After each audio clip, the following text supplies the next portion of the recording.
Seguimos conversando entonces con el outsider ya revelado, Julio Guzmán. Bueno, estábamos hablando de esta política para simplificar el Estado, simplificar los trámites, etcétera. Usted me iba a contar una anécdota. Sí, una anécdota de una persona que conozco que estaba aplicando a un trabajo en el Poder Judicial y como requisito le piden sus antecedentes penales. Entonces ella le responde y le dice, pero ustedes lo tienen. Y el otro, sí, pero ¿sabes qué? Que no tenemos a la mano, que lo tienes que sacar por otro lugar. Cosas absurdas que pasan en el país. ¿No te pasa cada rato que cuando tienes que hacer un trámite tienes que dar tu copia de DNI? O sea, eso no debería ocurrir porque la RENIEC debería estar interconectada con todas las agencias del Estado y no lo está. Entonces, muchas cosas se pueden resolver con soluciones tecnológicas que hoy día existen. Y la gran oportunidad es lo que hay en la Oficina de Gobierno Electrónico, que es lo que se llama la PIDE. La PIDE es la plataforma de interoperabilidad del Estado. Es decir, eso no funciona. No funciona, pero está ahí arrinconada. Nos costó, al país nos costó $4 millones, más o menos, y no se usa. Y la PIDE es como un portaaviones. Es un portaaviones en donde lo que necesitas es que los aviones, que son las distintas agencias y ministerios del Estado, lo utilicen, compartan información y después vuelen a hacer su trabajo, pero todas interconectadas. Entonces, el mecanismo de interoperabilidad funciona en Colombia y es una excelente buena práctica para que toda la información del Estado esté en un solo lugar. ¿Qué necesitas ahí? 3 cosas. Primero, un sistema de identificación. Claro, porque la plataforma tiene que saber quién eres. Y la identificación viene RENIEC y SUNAT, dependiendo si eres una persona o una empresa. Lo segundo es un sistema de pagos. Es decir, que otro avión sea el Banco de la Nación, para tú poder no solo identificarte, sino pagar. Y lo tercero es la información sectorial, que ahí viene, por ejemplo, la información de DIGESA, de SENASA, la información de migraciones para los pasaportes, Ministerio del Interior para tus certificados de antecedentes policiales, etcétera. Si tú tienes a las entidades del Estado interconectadas en una plataforma tecnológica, ¿qué significa eso? Que puedes hacer todas las ventanillas únicas que quieras. Ya no necesitamos a la DINI. ¿No? Es una cosa que requiere simplemente voluntad y entendimiento para sacarlo adelante. Y bueno, pero el Estado tiene problemas muy serios. Por ejemplo, se lanzó un proceso de descentralización que ha generado una serie de disfuncionalidades, ¿no? En este momento hay una suerte de anarquía, digamos, en el país. Vemos que los gobiernos locales y regionales no pueden ejecutar la obra y más bien se convierten en empresas de mafias que van creciendo y que se apoderan del botín presupuestal, en fin. Hay una corrupción creciente y sobre todo hay un desarrollo creciente de las mafias, del crimen organizado en el país, de todo tipo, extorsiones, invasiones, construcción civil, etcétera. ¿Cómo manejar todo esto? Sí. Primero, ser claros en los principios. Yo creo que la descentralización tiene que continuar y tiene que promoverse. Creo que el decir que hay que dar marcha atrás en la descentralización por los temas de corrupción es peligroso, porque también podrían decir que hay que dar marcha a la democracia, porque también tenemos problemas de corrupción en la democracia. Entonces, creo que ese no es el tema. Creo que hay que hacer una serie de ajustes en el proceso que son parte de cómo se hizo la descentralización, que fue a las patadas. ¿Y cómo se hizo a las patadas? Primero, porque no se definieron responsabilidades, Jaime. La descentralización, para que la gente lo entienda de la forma más simple, es que la ley decía, mira, acá tienes un carro nuevo, hay 3 personas, y este carro nuevo, ustedes 3 son los dueños. Chao, que les vaya bien, y se fue. Entonces, el día de hoy, los gobiernos municipales, regionales o provinciales pueden ofrecer lo que quieran y no tienen ninguna responsabilidad por eso. Pueden dedicarse a cualquier tipo de obra y los recursos humanos que necesitan no tienen ninguna especificidad. Entonces, ¿qué hay que hacer? Hay que dejar claro cuáles son las responsabilidades. Es decir, decirle, gobierno regional, tú te encargas de lavar el auto. Gobierno provincial, tú te encargas de cambiar el aceite. Y el local, tú te encargas de manejarlo. ¿Cómo se hace eso? ¿Cambiando la ley? No. Creas un reglamento. Toda ley tiene un reglamento.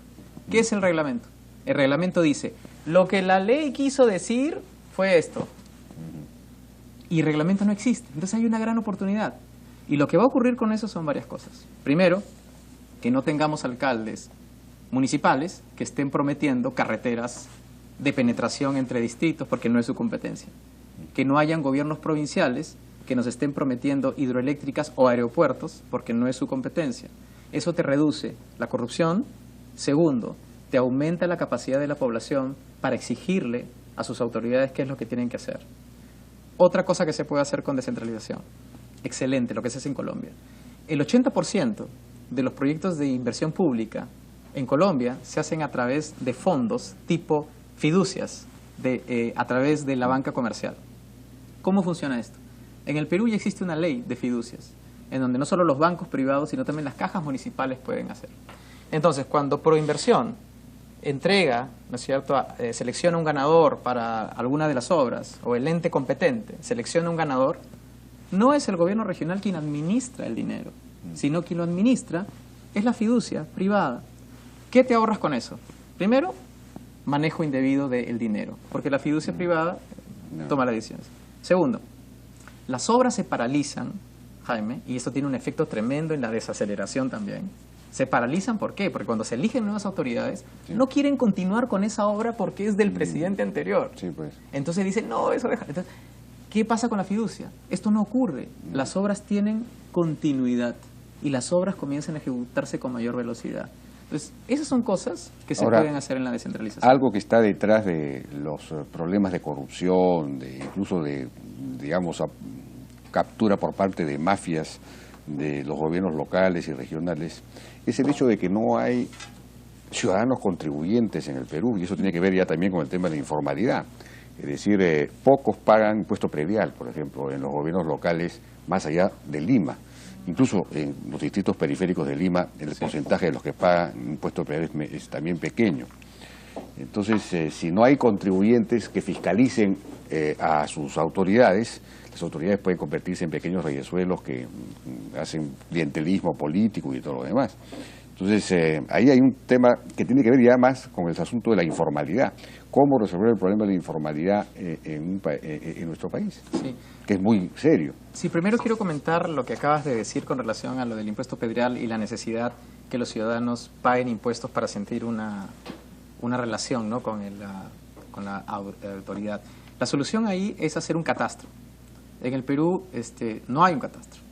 Entonces, como no hay un catastro, que puede parecer increíble que en un país como el nuestro... El catastro puede ser muy caro, ¿no? Exista. No, te cuento que el gobierno comenzó negociaciones con un organismo multilateral para implementarlo y lamentablemente, bueno, no me sorprende, el proyecto todavía no ha avanzado, pero según mis averiguaciones se demora 2 años en hacerlo, lo cual no es mucho.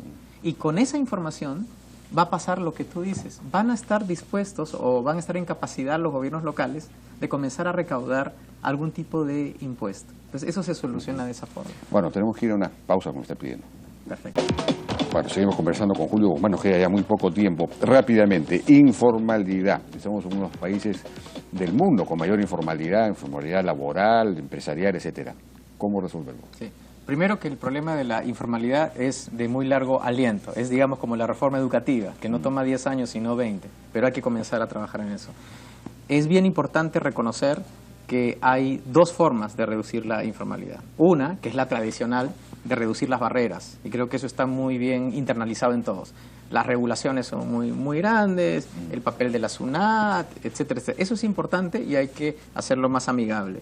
Pero yo te aseguro, Jaime, que si tú logras hacer todo el sistema amigable para que las empresas se formalicen, muchas de ellas no se van a formalizar. Y la explicación es la siguiente. El 70% de las empresas en el Perú son de este tamaño. Por lo tanto, no van a estar en capacidad de soportar ningún sistema formal, por más pequeño que este sea y por más amigable. Entonces, ¿la solución cuál es? Que crezcan. Y cuando crezcan, y tú le reduces las barreras, ahí sí van a estar en capacidad. ¿Cómo haces crecer a las empresas? Aumentando su productividad. ¿Cómo aumentas la productividad? Dándole servicios productivos, que es la propuesta del mercado del progreso que te comenté. Esa es la forma.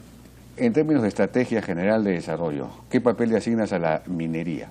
A ver, nuestro enfoque es un enfoque que responsabiliza al chorreo de la situación en la que estamos pasando los peruanos. Nuestro diagnóstico es que hemos avanzado y que hemos progresado, pero progresamos muy lento, Jaime. Todo en el Perú es difícil. Vivir en el Perú es muy complicado porque todo es engorroso, todo es lento, todo es burocrático. Y el responsable es el chorreo. ¿Y el chorreo por qué? Porque el chorreo es un enfoque que nos dice que el progreso para todos comienza desde arriba. Porque la gran inversión genera los empleos, los ingresos, reduce la pobreza. Y yo no creo eso. Yo creo que el chorreo lo que ha ocasionado... Porque ¿tú no crees en la inmensa palanca que significa la minería para el desarrollo del país? No, no he dicho eso. Lo que Sí, yo he dicho... Estás diciendo que las grandes inversiones eso es equivocado. No, yo no he dicho eso. Lo que he ¿Tú dicho... estás con los antimineros? No, en absoluto. En absoluto. ¿Qué piensas que absoluto. Tía María debe salir o no? Yo pienso que debería de salir con las condiciones adecuadas. ¿No son adecuadas en este momento? No, yo creo que las dos condiciones adecuadas son, primero, que cumpla con las regulaciones ambientales y lo segundo es que tenga una buena relación con la comunidad. Y lo que ha pasado con Tía María, que es un proyecto que debería avanzar, es que hay 138 observaciones de las Naciones Unidas que se presentaron al gobierno peruano y todavía no sabemos cuál ha sido el destino de esas 138 observaciones. Pero hay un segundo estudio de impacto ambiental que se hizo y que absuelve las observaciones. Es decir, las observaciones acabaron con el primer estudio de impacto ambiental. A ver, Pero hay un segundo que ya se supone que ha absuelto esas observaciones. sí, hay un segundo estudio que dice que ha absuelto las observaciones, pero no se ha mostrado la información específica en cada una de las observaciones. Entonces yo creo que si el gobierno efectivamente lo hubiera hecho, creo que sería bien que lo mostrara a la población. Es una gran oportunidad, porque lo que se están quejando es que, oye, ¿qué pasó con las observaciones? Que todos nos pusimos de acuerdo. Entonces, si el gobierno realmente las ha incluido, como dice el ministro, es una extraordinaria oportunidad de mostrarlas y de mostrarlas a todos. Y si eso se cumple, yo creo que Tía María está en condiciones de... Pero la principal observación era el problema del agua. El agua que se iba a tomar agua del río. Ahora va a ser agua desalinizada con un ducto que lleva el agua a 800 metros adentro del mar. Esa era la principal, en realidad la gran observación. Sí. Eso ya se resolvió. Y en fin, habría que... Pero nosotros no estamos en contra de la gran inversión. Lo que estamos diciendo es que la obsesión exclusiva con la gran inversión nos está quitando foco de lo más importante. No, exclusiva claro. no, pero lo que pasa es que lo que hay es una obsesión contra la gran inversión. No hay una obsesión a favor de la gran inversión, hay una en contra, que es la que gana, además. Digamos, es la que simplemente termina siempre imponiendo sus condiciones, ¿no? Yo creo que todas las partes, en lugar de usar la razón, creo que están utilizando consignas. Y creo que lo importante es que todos dialoguemos y que resolvamos estas inquietudes. Yo te aseguro que si se da transparencia en estas 138 observaciones, estoy seguro que se va a destrabar. Bueno, el tema de la conflictividad social y el tema de la inseguridad, ya no tenemos tiempo, ya en realidad Sí. se nos ha ganado el tiempo, pero el tema de la seguridad, ¿cómo lo resuelve? A ver, la seguridad, primero, nosotros lo vemos no como un problema estrictamente policial. No estrictamente policial, porque si nosotros sacamos a 5 delincuentes de los actos delictivos, pero cada día entran 10 jóvenes más porque no tienen oportunidades de trabajo, entonces en realidad no estamos resolviendo el problema. Entonces, estamos viendo una estrategia integral que está compuesta por 8 medidas que venimos trabajando hace meses. En lo policial, estrictamente, estamos proponiendo la eliminación total del 24x24. Lo primero que necesita Jaime en las calles son policías para que cuiden a la gente.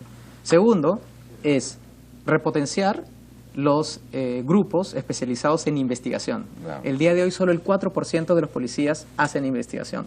Tercero, una reforma integral de las 6 escuelas de la Policía Nacional, en donde los contenidos, las currículas, todo es realmente malo. Cuarto, necesitas instaurar un equipo de control interno. Hay una propuesta interesante de hacer asistencia técnica con el FBI para que tengamos un control interno dentro de la policía. Luego, quinto, tienes los domos juveniles, que es una propuesta nueva, es más, la estamos lanzando como primicia ahora. El domo juvenil son centros comunitarios que pones en los lugares en donde hay mayor delincuencia juvenil para que los chicos reciban capacitación de todo tipo, pintura, fotografía, arte, etcétera, donde se les va a poner el requisito de que tienen que llevar un curso de liderazgo para saber que ellos pueden ser capitanes de su propio destino. Estos lugares se ponen en los niveles de mayor conflictividad, perdón, de mayor delincuencia juvenil, y así le das algo que hacer importante a esos jóvenes. Ahora, ya en 2 palabras, Julio Guzmán es un hombre solo, ¿a qué partido pertenece? Es decir, ¿cuál es el partido? ¿Con quién se está trabajando? ¿Quiénes son sus colaboradores? ¿Quién sería el ministro de Economía? Perfecto. A ver, el partido es Todos por el Perú. Yo soy Y ya tenía inscripción, pues. que ya tenía inscripción. Yo soy militante del partido hace meses atrás y se optó por una renovación de la dirigencia del partido. El día de hoy hay una nueva generación de peruanos que han tomado, digamos, el CEN, y vamos a esperar a las elecciones primarias para ver el candidato del partido. Ahora, yo me he lanzado como precandidato. Entonces, ya estamos inscritos, hemos hecho una renovación total. Va a haber elecciones primarias, o sea que otro se podría lanzar también. Ah, pero por supuesto. Ya, de acuerdo. Estamos creando bases para eso. Y somos el Partido Morado. ¿Equipo? Equipo, tenemos bases primero en 15 regiones, 20 provincias. Tenemos una organización en Lima. Tenemos un programa buenísimo que te va a encantar, que es la Liga de los 500, que son los 500 funcionarios públicos de primer nivel que deberían de comenzar a gobernar en julio del 2016 y no ser convocados, como yo, una semana antes del inicio del gobierno. Hasta el día de hoy, de los 500, tenemos identificados 380. Ah, todavía faltan entonces. Sí, bueno, falta todavía. Cuando lleguemos a 400 volvemos a hablar. Bien, Julio Gómez, Julio Guzmán, ya nos ha ganado el tiempo, lamentablemente. Sí. Muchas gracias y suerte, gracias, suerte en esta gracias, aventura. Jaime. Te agradezco mucho. Bueno, regresamos ahora con Eduardo